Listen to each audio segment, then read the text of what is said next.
I just did a little search via Google or Safari, whatever's on my phone, for Hamlet's line 1269, let her not walk in the sun. Because I looked at the gloss at the bottom of the page, and I should never look at any of these glosses because 90% of them are just wrong. In the sunshine of princely favors is what the gloss says. And I was like, what? So I did a simple Google search, and one of the top things that came up, it wasn't the first, was an eNotes thing regarding Hamlet. eNotes, literature notes app.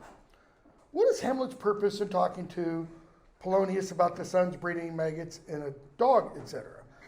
And there's a bunch of stuff that's just wrong about it. And this is written by Carrie Sadler, quote unquote, certified educator, which means absolutely nothing. Anyways, this person makes the comment, Hamlet, I think, is pretending to read from his book, but as with many of his other mocking comments, he's making a reference to Ophelia. Okay, he is pretending to read his book, but his comment about walking in the sun has nothing to do with the book that he's reading. Carrion can mean either dead flesh or living flesh. No, it can't. Carrion refers to dead flesh. Okay? What Hamlet feigns to read is the information that This is why you should never rely on immediate responses, okay, given from the internet. By the way, prompts another comment. A few of you, in the response to the question, wait, is that quiz due tonight? No, it's due Wednesday night. In response to the question, where is Hamlet set? Put Kronborg. No, that is nowhere mentioned in the play. That is an internet response. That immediately tells me this person cheated. Now, for the, I think about 5 people who did that, I did not give them zeros, but I said in the comment, this is an internet response. Be forewarned. Here on out, that kind of internet response, that's going to be a 0. Not just for that question. It'll be a 0 for that quiz. And I'll tell you right now, I'm about 95% the same. One response like that on an exam, 0 on the entire exam. Okay, so just be forewarned. We're told at the very beginning of the play, setting, Elsinore. Okay, Elsinore. Kronborg is a UNESCO, United Nations sacred place thing, appellation for Helsingør, the castle in modern day Helsingør, Denmark. I actually had somebody put down Helsingør. It's the name of it. It's the name of a town today in Denmark where the original castle is. Anyways, we're picking up page 1268, bottom of the page. This is Act 2, Scene 2. I'm hoping to get us to in Hamlet's to be or not to be speech. It'll depend on how long I spend talking about this stuff. Because you guys have been about 100 lines or so behind my first class. And for some reason, my computer did not record my first class's lecture. Could have been I forgot to hit play, record, but now it's recording. So, do you know me, my lord? We left off with this the other day. Hamlet, excellent will. You're a fishmonger. Not I, my lord. Your gloss tells you. Fishmonger. And what's opprobrious mean? You all use opprobrious every day, right? Or an opprobrium. No, nobody uses that language. Why? Because the editor of the text is a chicken and doesn't want to state what the language really means. Drives me crazy when editors do this. Meaning bawd. How many of you use that? Yeah, I don't think so. Procurer? Now, people have jobs that are, Secretary of Procurement. What does that mean? You do the buying and selling. The buying, okay? Of what? Fishmonger, 2 meanings. The editors left off the literal one. A monger of fish. Monger, British English, seller. You can go to England today, go to London today, go down to the market around London Bridge. Okay? It's a great market. It's a food market. It's all food. Fresh vegetables, fresh fruit, fresh fish. And the fish sellers often have little signs that say fishmonger. Okay? That's the number 1 meaning. The number 2 meaning, that's the denotation. The connotation is a little different. Modern English, 1 word. No. It's the person who provides the whore. Starts with a P, ends with imp. Pimp. The other meaning for fishmonger is a pimp, a seller of flesh, not steak, a whore. The seller of whores, the person who will line up your date with a hooker.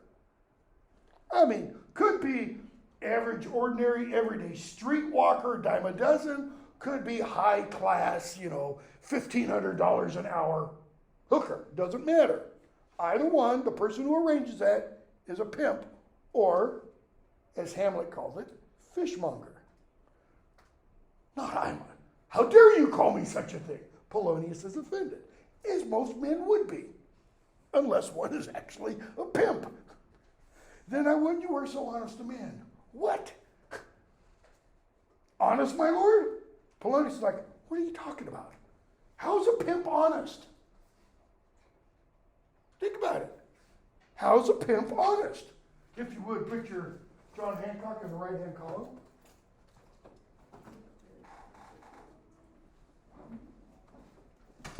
If you go to a pimp, is he going to sell you a car? No. You know what you're going for. You're going to get what you pay for. In that sense, a pimp is honest. Okay?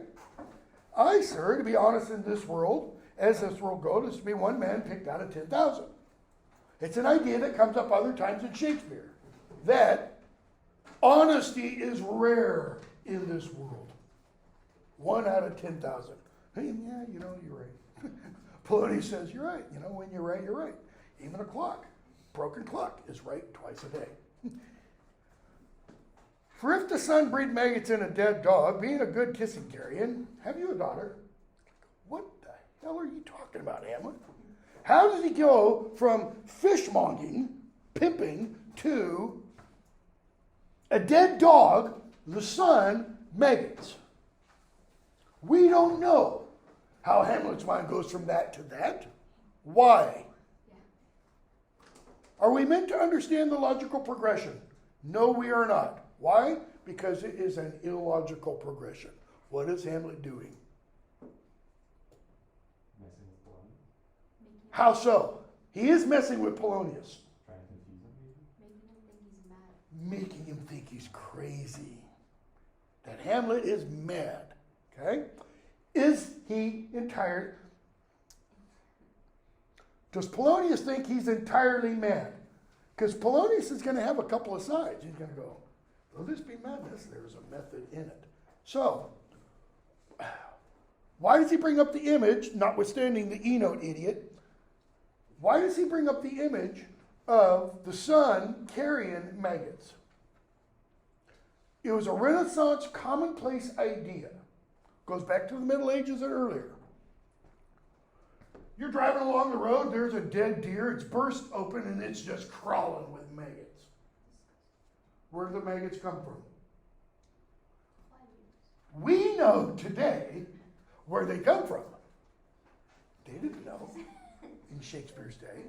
They didn't know about germs, they didn't know about bacteria, they didn't know about microscopic organisms. It was thought the sun's rays shine down on this carrion and impregnate, inseminate this flesh. And the thing that is produced are the squirming, swarming, slimy little maggots. So what's Hamlet's point? If the sun shines on a piece of carrion, maggots will be bred. Do you have a daughter? And Polonius is like, what? It's too early in the morning. I haven't had a drink yet, you know. I have, my lord. Let her not walk in the sun. Conception is a blessing. How do we know? The Old Testament tells us children are a blessing. The more children you have, the more blessed by God you are. Okay? Your gloss, conception, quibble on understanding and pregnancy. I don't think so. I don't think Hamlet is playing the lawyer, splitting hairs. I don't think he means conception meaning understanding, not in this context. He might, but that's a real stretch. Okay? But as your daughter may conceive, friend, look to it. Let her not walk in the sun. As your daughter may conceive, friend, look to it. Why?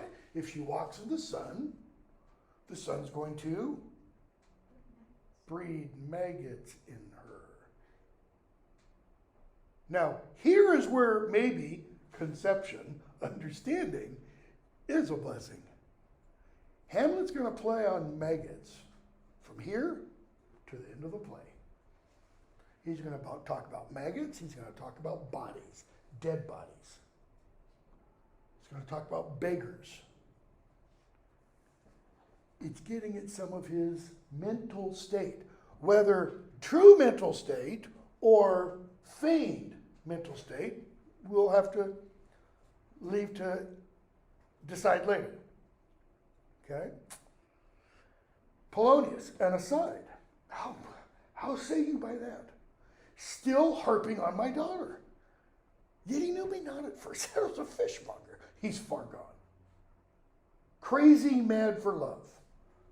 And truly in my youth I suffered much extremity for love. Very, very near this. Now that's telling us an awful lot about Polonius. I used to be bet, you know what, crazy for girls too, he's suggesting. I'll speak to him again. What do you read, my lord? Because Hamlet's got this book in his hand. Notice Hamlet's reply. It's very literal. Words, words, words. Yeah, that usually is what you read. Smart ass. What is the matter, my lord? That is, what does Polonius mean? What are the words about?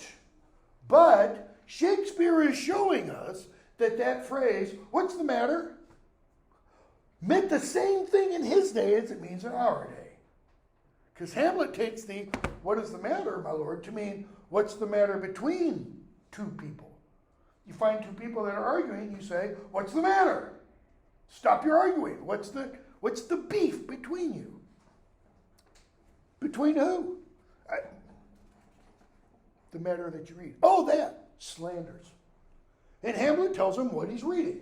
Now, whether or not he's really reading that, or Hamlet's just making all this BS up, totally unclear, because we don't know what book he's reading. Could just be a blank book. But he says, the satirical rogue says here, old men have gray beards. Hello, we do. Their faces are wrinkled. Yep. Their eyes purging thick amber that is oozing stuff. Ew. And plum tree gum, and that they have a plentiful lack of wit. What happens to people, some, as they age? Is, well, other than being grumpy, some of us are born grumpy. Okay? Thank you. Leave me alone. Okay? As we age, the older and older we get, many people kind of not as sharp as we used to be. Okay? Read King Lear, and I came to a realization, never having read much criticism, since found out many critics, not most, but several critics, have suggested the same thing I suggested the last time I taught a Shakespeare course. King Lear is about Alzheimer's. Lear isn't crazy. Lear is suffering from dementia. You read that play carefully. Both my parents had Alzheimer's, and you'll see all the hallmarks. I mean, beginning to end of Lear's life as it's portrayed. So he goes on, and he says, all of which the stuff I believe. Everything he says about old people, I most potently believe it. But I don't think it's honesty to have it thus set down. For yourself, sir, should be as old as I am, if like a crab, you could go backwards. Right? Get on your feet, hands, walk like a crab. Everybody had to do that in grade school, probably. What's his point? Hamlet is saying, I'm older than you. If, like a crab, you could go backwards. Hamlet is suggesting, up here, so far beyond you, Polonius, you can never get close. Or, what's his other possible meaning? What has he just said, the guy, the author, says about old people? A plentiful lack of wit. And you could be as old as I am if you could learn to go backwards. In other words, I'm a lot younger than you, but he's suggesting, possibly, he has lack of wit. Wit doesn't mean humor, jokery. It means intelligence. I'm losing my mind. Is what Hamlet is suggesting. Play acting, though. Though this be madness, yet there be method in it. Crazy people, no, they lack method in their craziness. I mean, they might see all kinds of things, right? But everything they see doesn't make sense. There isn't a method to it. It is governed by illogic. Hamlet's words, there is a certain logic to it. What do you have to do? You got to get the right perspective. And then you go, oh, now I get it. Will you walk out of the air, my lord, into my grave? Let that sit and think about it for a moment. Because right now, I'm walking where? On the ground floor of this building. If we were outside, I would be on the ground. But I'm on the floor. But where am I? In the air. Will you walk out into the air? He says. Or, will you walk out of the air? He's saying, from this room, Hamlet, would you like to go outside and get some fresh air? Maybe some fresh air would be good for you. Hamlet, into the grave. Well, indeed, that's out of the air. How pregnant sometimes his replies are. What's pregnant mean? Full. Meaning, full of meaning. We could sit here and we could just talk about Hamlet's replies for quite a while. We don't have time. It's a happiness that often madness hits on, which reason and sanity cannot so prosperously be delivered of. I will leave him and contrive the means of meeting between him and my daughter, right? Because how did this scene begin? Polonius said to the king, you know how Hamlet walks in this gallery for 4 hours at a time, yeah? I'll loose my daughter on him, and we will watch. So now he's telling the audience, I'll leave, and I'll figure out a way to do what we talked about. My honorable lord, I must humbly take my leave of you. You cannot, sir, take from me anything that I will more willingly part withal. In other words, you can't take something from me. What? That I will more willingly part with all. In other words, here, you have it. What is the it? Go away. Shoo. That's why he says, I don't want you here. That's what he means. But he doesn't stop there. You cannot, sir, take from me anything that I will more willingly part with all. Your presence annoys me. Except my life, except my life, except my life. So what's that mean? I willingly part from you. You can't take that. But what can he take? My life, my life, my life.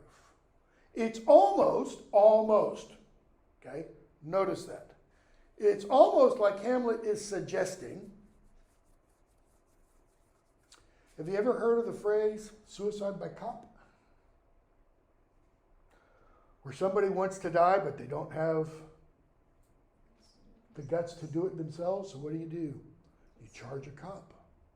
You take a knife, you run at a cop, the cop's going to pull his weapon or her weapon, and they're going to say, stop, drop the knife, or their taser. And if you don't drop the knife, and you make a move, you will be shot. It's a guarantee. For the last 20 years, this is something that has arisen.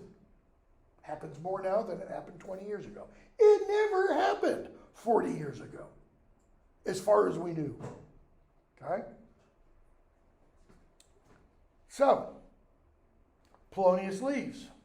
Rosencrantz and Guildenstern come in. Okay? They talk. Hamlet asks, how you guys doing? Good to see you. Remember, they are childhood friends. The implication is, within the play, Hamlet has not spent a lot of time with them recently. They're old friends, and they're reacquainting. Who are his quote-unquote friends now? His closest is Horatio, but then also Marcellus, Bernardo, and Francisco, the guards. Okay? How are you guys doing? As the indifferent children of the earth, Guildenstern, happy in that we are not over happy. On Fortune's cap, we are not the very button. The other day, I had Fortune's wheel drawn here, and then I did this. So here's Fortune. Here's Fortune's cap. The button is the thing on top of the cap. So on Fortune, we are not the button. So if you draw this way, they're not up here at the top of Fortune's wheel. Because remember, Fortune's wheel is always turning. Okay? Nor the soles of her shoes. Life doesn't suck. Or down here at the bottom, neither, my lord. So if you're not at the top and you're not at the bottom, Hamlet says, very poorly drawn stick figure. More like that. Here. Then you live about her waist, or in the middle of her favors. Her privates we. That is, yes, we live around her privates. In the secret parts of Fortune, oh, most true. She is a strumpet. Okay? Surprised we don't have a gloss for strumpet. A person who sells him or herself for money. What's meant? A slut. Not a prostitute. Prostitute exchanges something for money. A slut just sleeps around because males can be sluts also, by the way. Because he or she likes sex. That's it. How does he mean Fortune's a strumpet, a slut?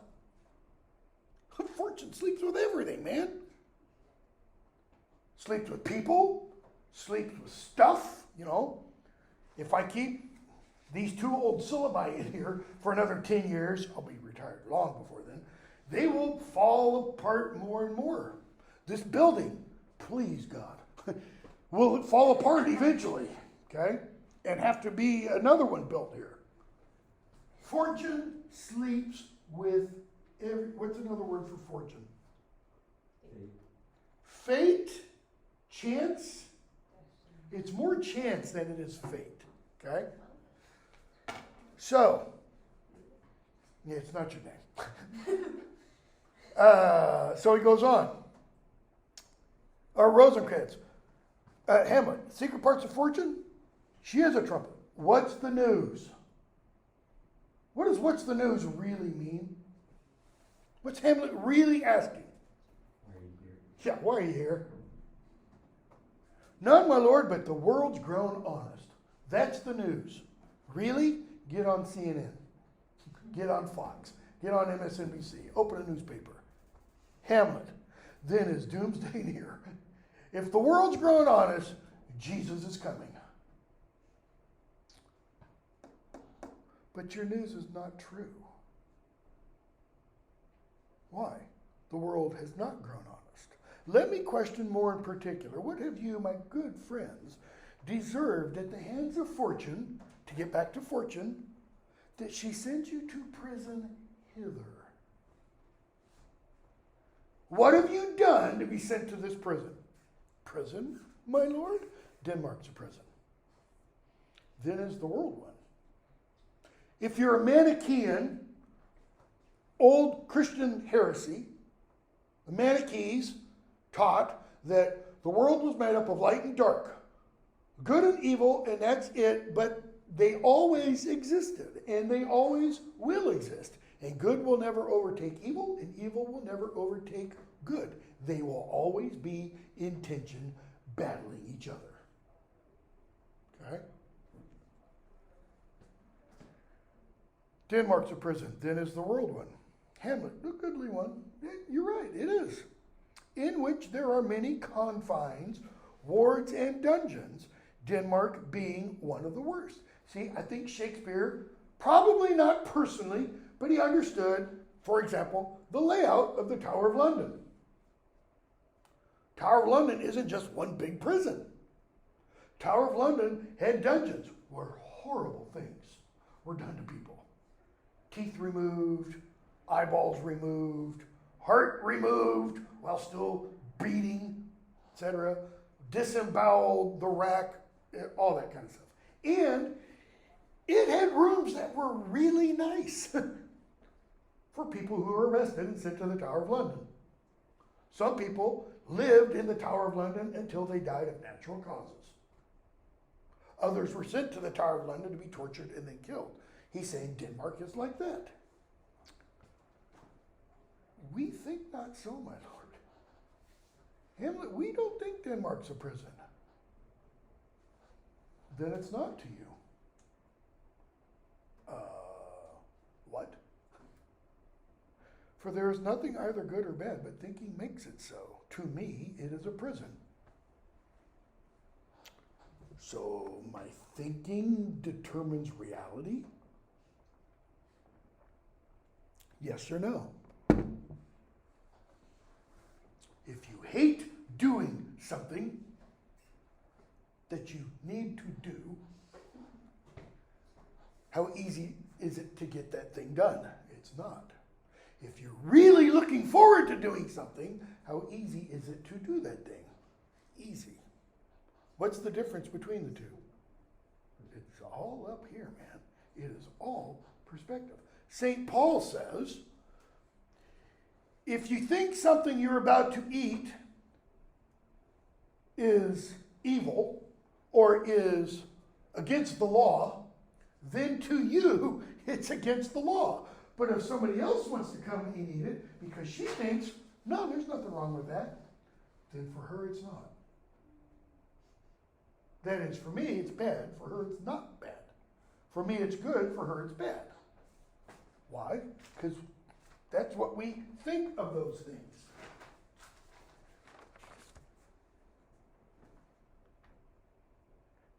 John Milton, his big long poem, Paradise Lost, about paradise lost, about the fall of Adam and Eve, and the angels and such, has Satan say, the mind can make a heaven of hell a hell of heaven.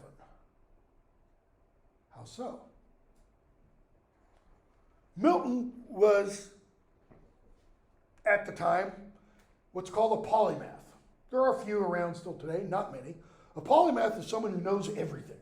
It is good at everything. Leonardo da Vinci was a polymath. We're still figuring out stuff that Da Vinci, devised and such. He was a theologian. He read the church fathers. He's not a good theologian. He read the church fathers and stuff. He was great on free speech, Areopagitica. But he read the church fathers, and where's was I going with that? Here's an example. Train of thought, old age, dementia, just...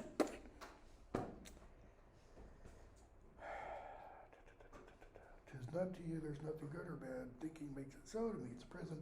I mentioned Satan.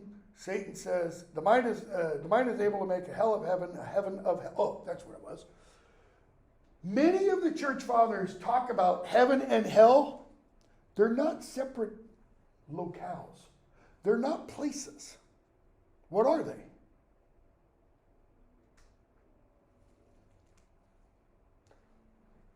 Hell glasses, heaven glasses. They're all perspective. Heaven and hell are the exact same thing. They're being in the presence of God. Period. I don't mean like God's way over there presence, like over in the rec center, so we're kind of in the present. No, I mean presence. Okay? If one loves God, that's what? That's heaven, man. If one doesn't, that's hell. So, according to that belief, Satan what? Is always in the presence of God. And for him, that's hell. Why? Because he's not God. According to the Bible, Satan wanted to be higher than God. And God's like, really? Come on. Try it. Okay? But he can't ever leave the presence of God. Look at the book of Job. The sons of God come before God. They kind of, tell God what they're up to. Satan's there. Right? So, okay, so it's not a prison to you. To me it is. Why then your ambition makes it one. What ambition? 'Tis too narrow for your mind. Your mind seeks great things. What should Hamlet be right now? King. Yeah, that's a bit of an ambition. Is that what Guildenstern or Rosencrantz? Again, it doesn't matter which one you call which. Just R and G, G and R, doesn't matter. By the way, it's Rosencrantz, one word. Had one person on the quiz. I asked about who Hamlet's two friends come to visit him are. And somebody put Rosen, space, Krantz, Gilden, space, Stern. Rosencrantz is one name. Guildenstern is the other name. Okay? I gave him credit. Your ambition makes your mind it's too narrow for your mind. Hamlet. I could be bounded in a nutshell and count myself a king of infinite space, were it not that I have bad dreams.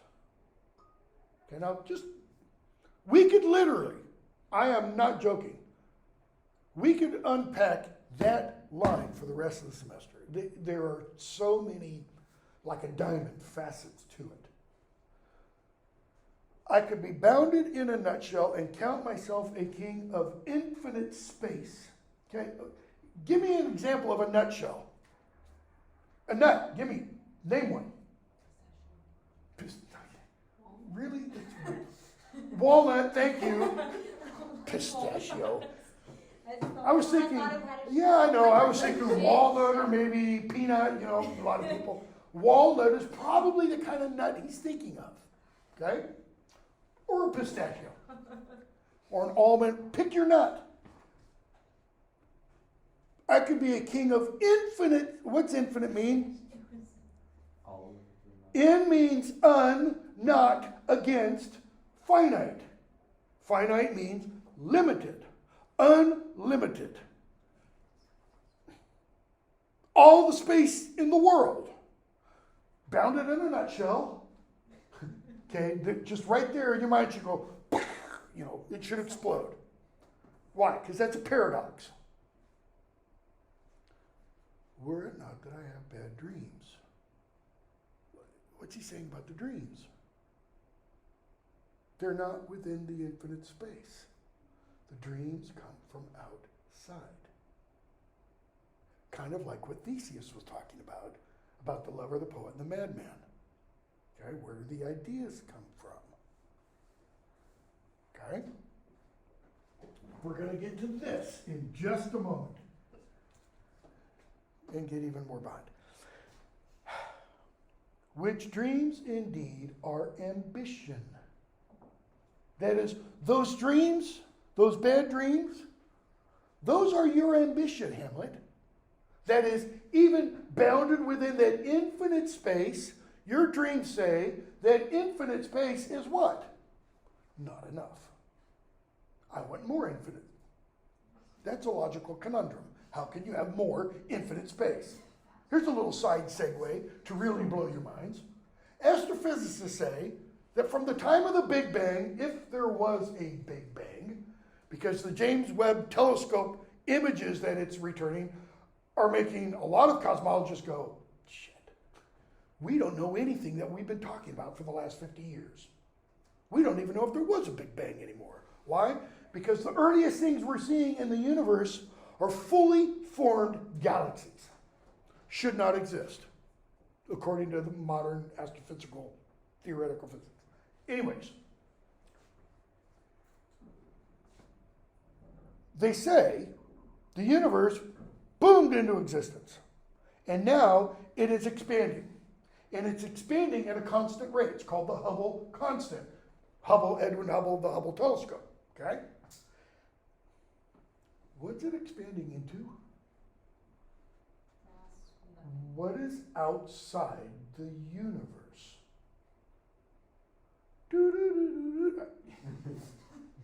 Isn't the universe anything everywhere all? Apparently not. So if there's something outside it, multiverses, it doesn't answer anything. The multiverse theory. Anyways, back to Hamlet, just down to slightly easier things to think about. For the very substance of the ambitious is merely the shadow of a dream. There we are, back to dreams, shadows, substance, reality. Okay, so we have to talk about that again. What's a shadow? I can barely see the outline of a shadow there. There's a slight outline of a shadow there. What causes a shadow? Two things. Light and some kind of object that's blocking the light. Okay? The very substance of the ambitious, what's the substance? Is merely the shadow of a dream. The substance, the thing that drives the ambitious is the shadow, the thing projected by a dream. So the ambitious is chasing ambition. But wait, how could a dream cause a shadow? A dream is insubstantial. It has no substance. How can it cause a shadow? It can't. That doesn't make any sense. Hamlet, the dream itself is but a shadow. Whoosh. To Rosencrantz and Guildenstern, they have no blanking clue what he's talking about. Why? Because Hamlet's talking about this. And Shakespeare's talking about that. So, pause.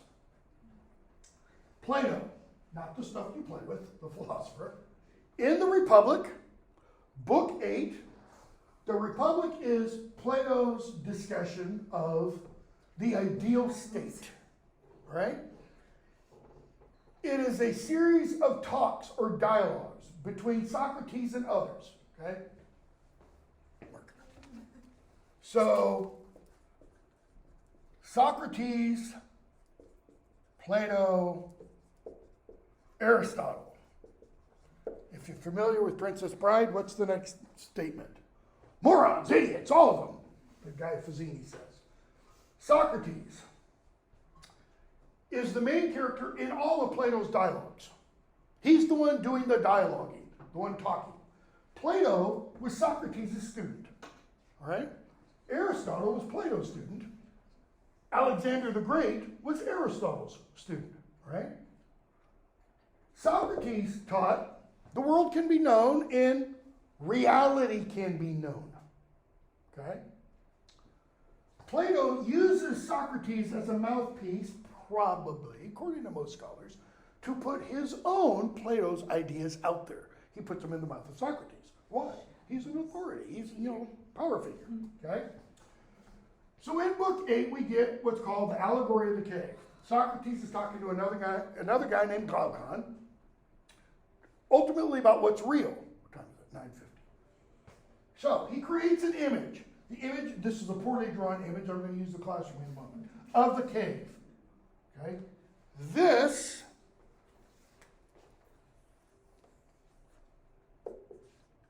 is the world that we know and experience. In other words, we live in a cave. Okay? Here's the doorway. Here's the entrance to the cave. This, here, it's our world. Meaning, not just Murfreesboro, the universe as we know it. Okay? So it's microcosmic. Everything we see is projected on that wall. It's like we are all sitting here, chained in this existence. We can only see one direction. Wherever we're going is that direction. All right? Behind that wall, this right here, are people walking on a platform. They're walking back and forth. They're carrying things. They're talking. Down here, we can't hear any of the talk. Okay? Behind them, walking on that platform, is a fire. Literally a fire. So flames going up and down and such. They're walking in front of the fire. So the fire produces light. The light hits them. It casts shadows on the wall. All of our lives are an experience of shadows. Because it's not a real chair. We're going to talk about that in a moment. Okay? So Socrates says in this, so imagine for a moment, you take one of these people. And by the way, this is all of humanity. From the beginning of time, confined here. You take one of these people, you take them outside the cave. Okay? And they experience the summum bonum, the highest good. That's the light. They see the light. Okay? And what else do they see? People walking around, talking, and they're like, that doesn't look like what I saw here. Why? What kind of light does the fire create? It flickers, it glows. And the images, the shadows, are not quite perfect. They're imperfect copies of the people that are walking back and forth. You come out here and you see what? You see the world of forms or ideals. The ideal thing. So, for example, to get Destiny's thing, that is what? Anybody? It's a chair. Very good, thank you. Gold star. What is this thing that my book bag is sitting on? Also a chair. But wait, this one rolls. This one doesn't roll. This one has nice, soft, cushy stuff. This one doesn't have nice, soft, cushy stuff. This one has holes in the back of it. There's one back there. There's one back there. They don't have holes in the back of it. They have a single hole. Different purposes, by the way, for those holes. Why do your chairs have these holes? Have you ever thought about it? Louder? It's for ventilation. If you sit in this chair with your back right up against it, and I don't have the AC turned down in here, you're going to sweat. The holes allow for a little ventilation, so you don't sweat. Why? Because this is ugly, crappy plastic, okay? Which makes you sweat. What's my point? That chair is different than that chair, which is different than that chair. How do you know they're all chairs? Okay, what do you mean, though, there's an ideal chair? It has to have specific properties in order to be a chair. And what do you call those properties? They have chairness to them. This has bookness to it. Glassesness, hairness, shirtness, because this shirt's different than that shirt. It's different than all your shirts. I mean, one way you could go, you're not wearing shirts. What are you, morons? Is it perspective? No, it's not. So, what do chairs, desks, is this a desk and this a desk? Yeah. What do chairs, what do desks, what do, whatever this thing is called, okay? All have. All chairs, what are two requirements of a chair? A base and legs, right? Because if you just have this and it's on the ground, unless you're really, really short, it's not going to be much good as a chair. Do chairs have to have this? No, because you can have a stool. Is a stool a chair? I would argue yes. Okay, some people would say, no, it's not. Look at Hamlet's words again. A dream itself is but a shadow. In other words, it's one of these. He's saying, if it's a shadow, then what? It is a dream, a shadow. Where do all shadows come from? Somewhere else. They're produced by something. Just as with Theseus, Shakespeare is wrestling. Midsummer Night's Dream is 1598, if I remember correctly. Hamlet's 1599. He's wrestling with these ideas of what is really real. I didn't mention this in my first class, this question. Anybody know what work of children's literature focuses on this? Marjorie, can't remember her last name, the Velveteen Rabbit. It's all about what is really real. Because the Velveteen Rabbit has got to get burned because its owner had typhus, I think it was, or cholera. And he's like, what's really real? How do I know what's real? And the love the child has for it is, we get there, is what's real. So, a dream itself is but a shadow. You're right, Hamlet, truly, Rosencrantz says. And I hold ambition of so airy and light a quality that it is but a shadow's shadow. That is, ambition, really? It's the shadow of a shadow. It's not real, is what Rosencrantz is saying. Then are our beggars' bodies, that is, real, substantial things. What's he getting at? And they're going to produce what? You shine a light on them. Then are our beggars' bodies and our monarchs and outstretched heroes, the beggars' shadows. Mark kings. Okay? Kings, outstretched heroes. Outstretched. Larger than life is probably what he means. They're what? They're the shadows of beggars. Why isn't it the other way around? Because Hamlet is developing as a character. Because Hamlet's going to talk about beggars and bodies and monarchs and maggots later on. He's going to play with this kind of language from here almost to the end of the play. Shall we to the court? For my faith, I cannot reason. And you have to go out, I'm afraid to look at it. What's it say? I cannot argue. That is, I'm done trying to talk with you guys. And they say, we'll wait upon you. Yeah, we don't get you either, Hamlet. Okay? So, Hamlet asks them, why are you here? What do you want us to say? Why, anything but to the purpose. Well, tell me anything but the truth. Now, does he literally mean, I don't want you to tell me the truth? No. Hamlet is saying, I know you're not going to tell me the truth.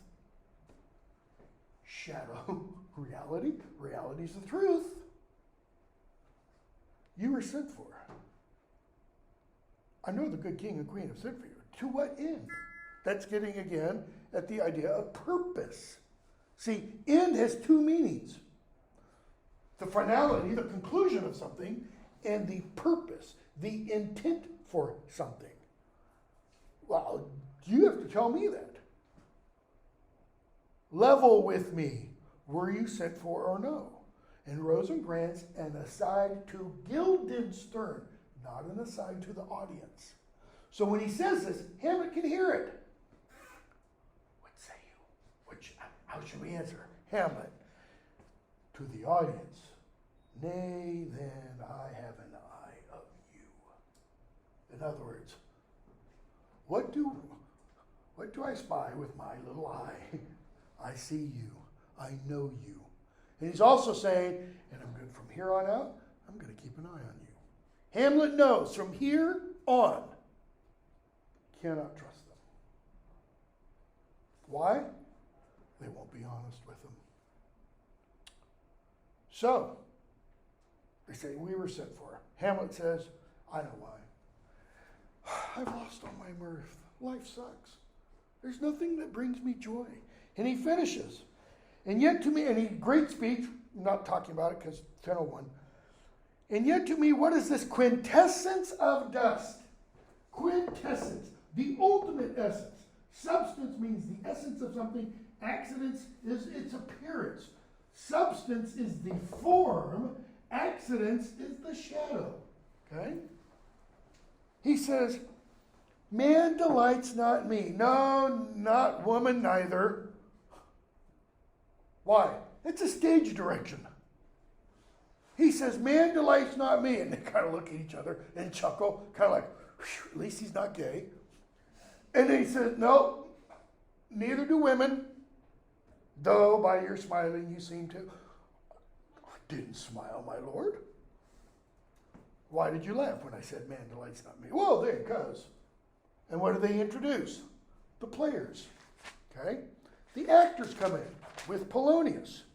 And we see the actors, we see the chief actor deliver some lines. Hamlet asks him about them, about Priam and Hecuba of Troy. And the guy does this passage with tears streaming down his face. Okay?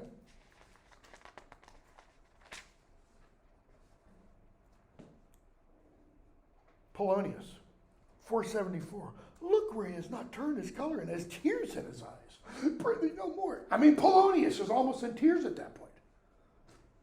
Hamlet asked the chief actor, if I were to give you 16 lines, could you memorize it for the play tomorrow night? Not a problem. Why? He's an actor. He's a good actor. They all leave. Hamlet gets a big, long soliloquy. What's the purpose of the soliloquy? It's got a few points. One, why haven't I acted? That is prompted by, here this guy had tears because he's recounting Hecuba. What is Hecuba to him? Nothing, right? Absolutely, literally nothing. Hecuba is a form, an idea up here. He says, while I have a father slain, a mother stained. He, Hamlet, should have tears rolling down his face. His face should be red with rage. Okay? He goes on. And he tells us what he's going to do with the 16 lines. I've heard stories, he says, that in a play, someone sees an action that they've done, and it causes them to admit their guilt. And he says the lines, or he talks about the ghost might have been a spirit sent by Satan. The devil, with such spirits, abuses me to damn me. No, all better grounds. He says, I'll have grounds more relative than this. He is punning on the word relative, right? Because father, relative. More relative, more absolute than merely the ghost's word. What if the ghost is lying? The play's the thing wherein I'll catch the conscience of a king. The king. Act 3. What do we see at the beginning? Polonius, Rosencrantz and Guildenstern, Claudius, Gertrude, and Ophelia. And what are they talking about? We've sent for Hamlet. Rosencrantz and Guildenstern say we couldn't really figure out what his problem is. They leave.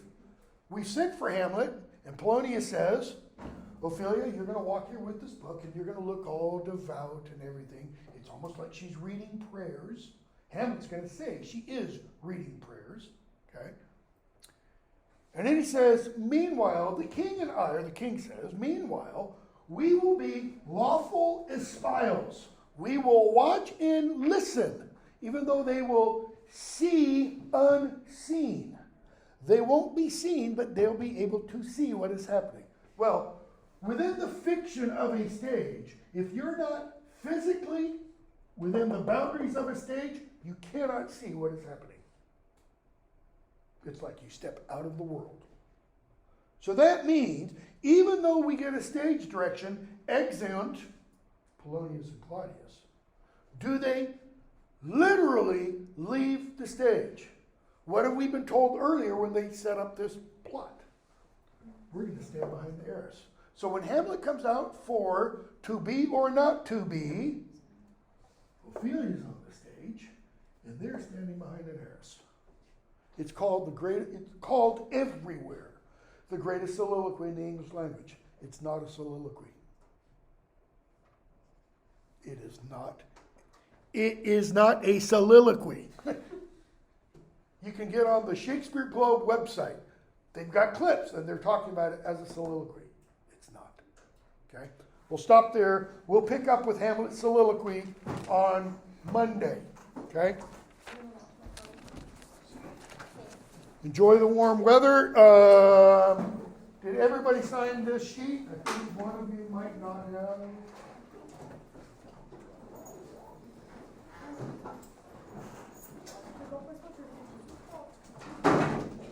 No, looks like you want to.